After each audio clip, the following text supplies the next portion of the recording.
Let me go turn off the music real quick.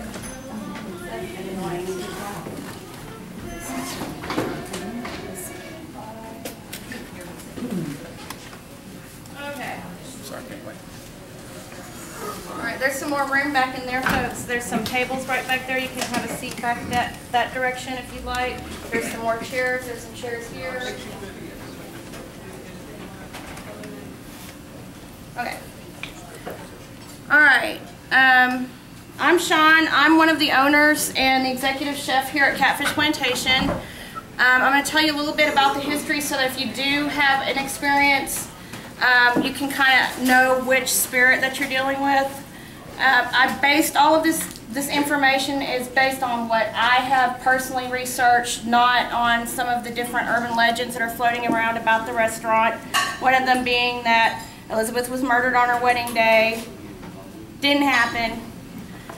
I don't know what that story's about. It's an urban legend. I have not been able to substantiate historically that ever actually happened here at the restaurant. Okay, so some of the things that you have read are not true, and some of them are true. The house was built in 1895 as far as I can historically pinpoint. I believe that the house is a bit older than that. However, the courthouse was burned down twice, at least twice that I know of, because the cool thing to do back in the 1800s was to burn the courthouse down over the weekend because everybody was hung on Monday.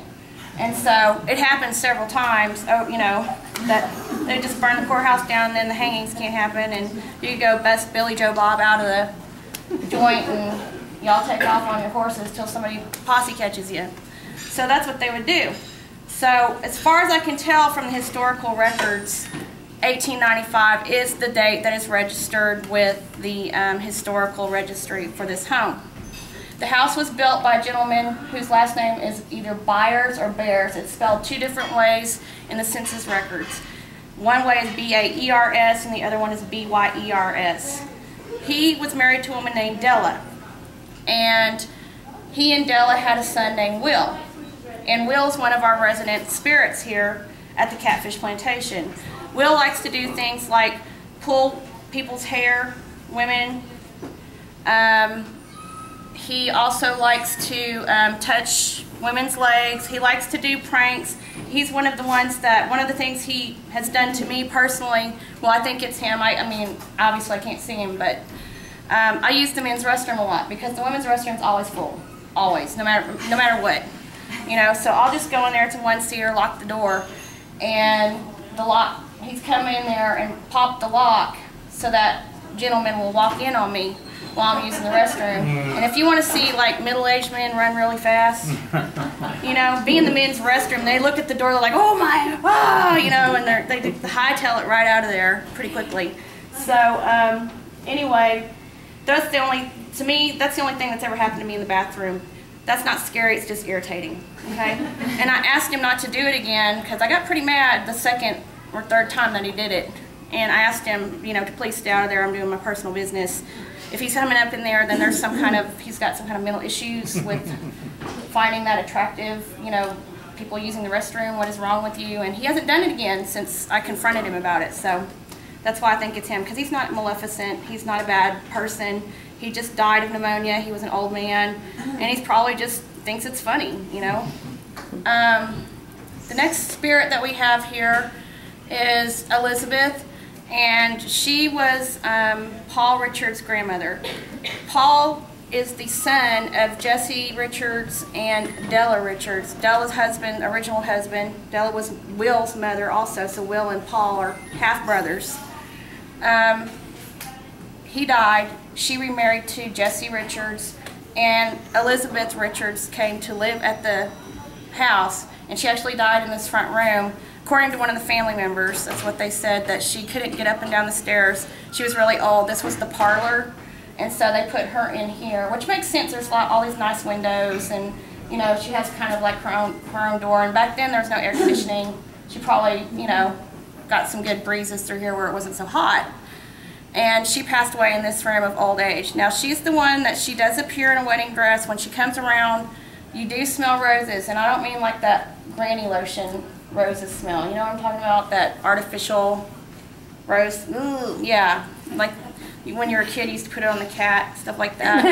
No, not that smell. It smells like real old-fashioned roses, not hothouse flowers. So that's how you're gonna know it's her. And there's nothing in this restaurant except for the little candles, and they've got a cover on them that smells like roses.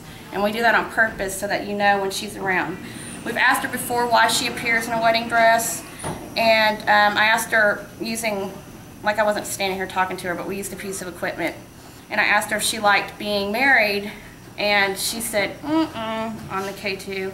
But then I asked her, you know, so did you really like your wedding day? And it was like, yes, yes, yes, yes. So apparently that was like a really happy day for her, because I had a theory at one point that during the Victorian era it was a tradition to be buried in your wedding dress, and so I thought maybe that might be the reason too. So she normally appears in that window right there behind that gentleman with the gray ball cap on.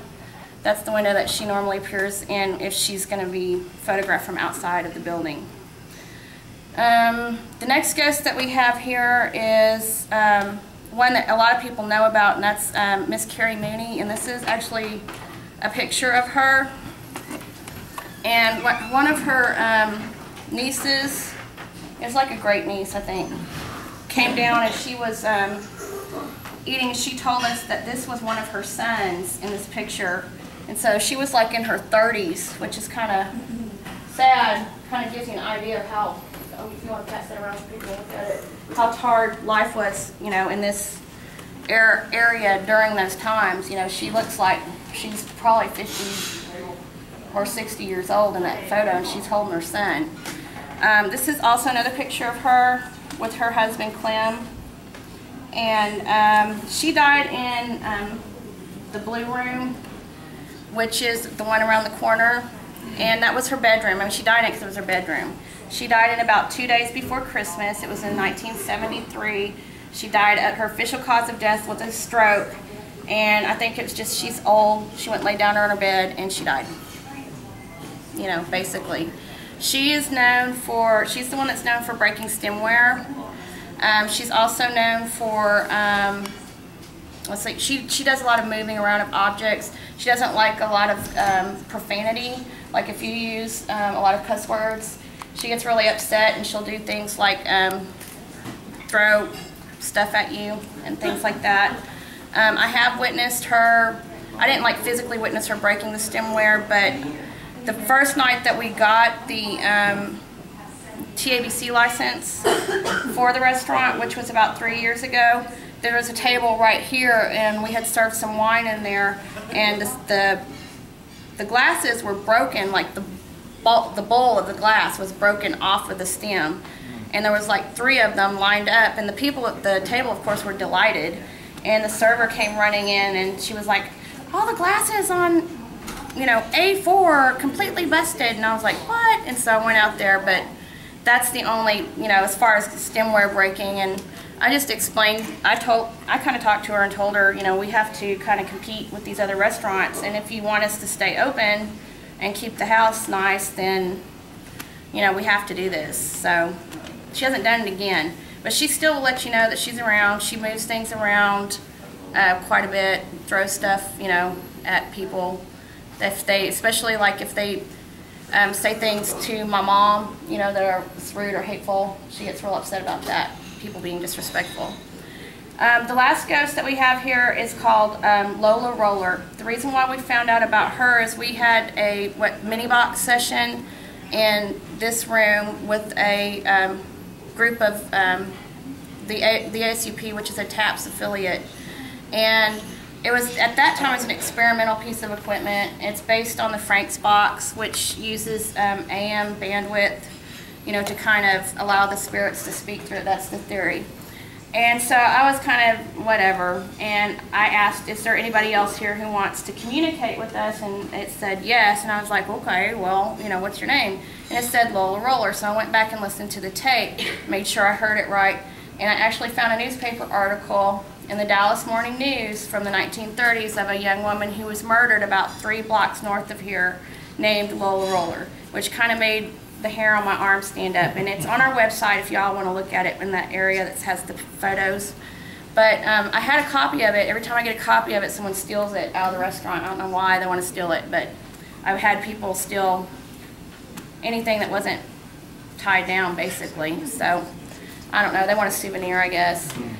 So anyway, that's an unusual name. It's not like John Smith, you know, something that was hard to, you know, it's not something that I could have made up, and I don't know.